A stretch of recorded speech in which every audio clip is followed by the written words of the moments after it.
Tuhan memanggil kita dari hidup menuruti hawa nafsu untuk hidup tidak bercacat celah. Karena terang dan gelap tidak dapat bersatu, sama seperti minyak dengan air gak bisa bersatu, demikian kenajisan dan kekudusan tak bisa bersama-sama. Demikian Tuhan adalah terang, tidak dapat bergaul dengan orang hidup dalam kegelapan.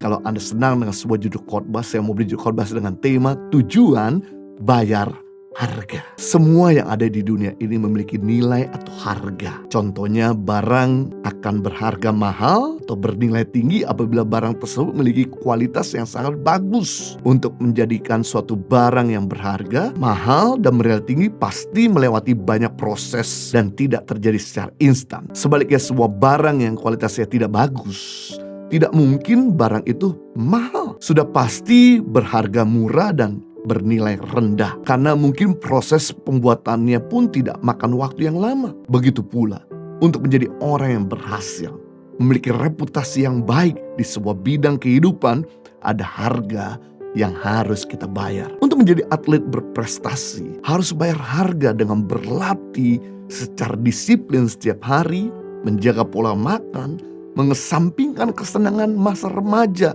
atau masa muda demi suatu tujuan, yaitu memperoleh prestasi yang tinggi. Asal saja kita mau bayar harga, semua hal yang menjadi keinginan, kerinduan, dan harapan pasti dapat dicapai. Istilah yang sering kita dengar yaitu tidak ada makan gratis. Sekalipun di kantor disediakan makan siang untuk karyawan, bukan berarti gratis, melainkan ada pihak lain yang telah membayarnya. Prinsip tidak ada makan gratis ini tidak hanya berlaku dalam hal makan siang, melainkan kita bisa katakan dalam semua hal. Dengan kata lain, kita bisa berkata bahwa tidak ada yang gratis di dunia ini. Selalu ada harga yang perlu kita bayar. Nah, kita belajar tujuan daripada perlu bayar harga. Mengapa kita perlu bayar harga? Yang pertama, syarat untuk menjadi murid Kristus. Yesus mengajarkan kepada murid-muridnya dalam Markus 8 ayat 34, setiap orang tanpa terkecuali, setiap orang yang mau mengikut Tuhan, ia harus menyangkal dirinya,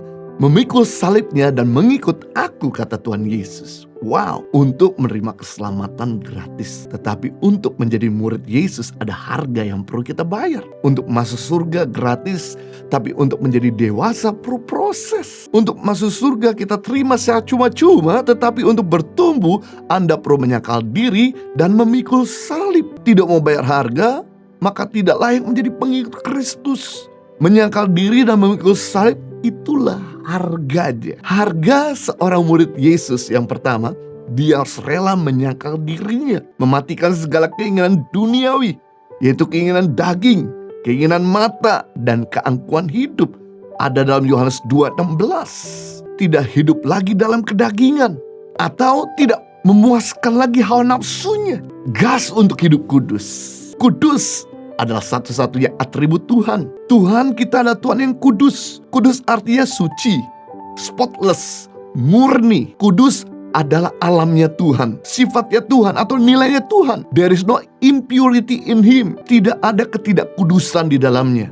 Tidak ada kebohongan di dalam Tuhan. Hidup kudus syarat untuk berjalan bersama Tuhan. Tanpa kekudusan membuat kita terpisah dengan Tuhan, membuat jarak dengan Dia. Hidup kudus membuat kita menjadi sahabatnya Tuhan, menjadi rekan sekerjanya Tuhan, membuat Tuhan berkenan sama kita. 1 Petrus pasal 1 ayat 15 dan 16. Hendaklah kamu menjadi kudus di dalam seluruh hidupmu, sama seperti Dia yang kudus, yang telah memanggil kamu. Kuduslah kamu sebab aku kudus. Wow, Tuhan memanggil kita dari hidup menuruti hawa nafsu untuk hidup tidak bercacat celah. Karena terang dan gelap tidak dapat bersatu, sama seperti minyak dengan air gak bisa bersatu, demikian kenajisan dan kekudusan gak bisa bersama-sama. Demikian Tuhan adalah terang, tidak dapat bergaul dengan orang hidup dalam kegelapan. Mengapa ketika Yesus tergantung di atas kayu salib dia sempat berseru, Eloi, Eloi, lama sabachthani, yang artinya Allahku, Allahku, mengapa engkau meninggalkan aku? Pada saat itu Yesus sedang memikul dosa seluruh dunia. Makanya Yesus merasa kesedihan Bapa meninggalkan dia. Dalam hidup Yesus tidak pernah sekali-kali Yesus terpisah dengan Bapa di surga. Begitu sedihnya saat Yesus harus terpisah dengan Bapa di surga. Karena Bapa dan Yesus adalah satu. Hanya karena dosa kitalah menjadikan Yesus terpisah saat itu dengan Bapa di surga. Nah, harusnya kita bisa merasakan kesedihan bukan karena tidak punya duit, bukan karena kehilangan sesuatu yang berharga, tetapi ketika kita terhilang hubungan dengan Tuhan, ketika kita mengalami terputusnya hubungan dengan Bapa di surga, harusnya kita bisa merasa sedih. Justru dengan kita menyangkal diri akan menjaga diri kita agar tetap berkenan di hadapan Tuhan.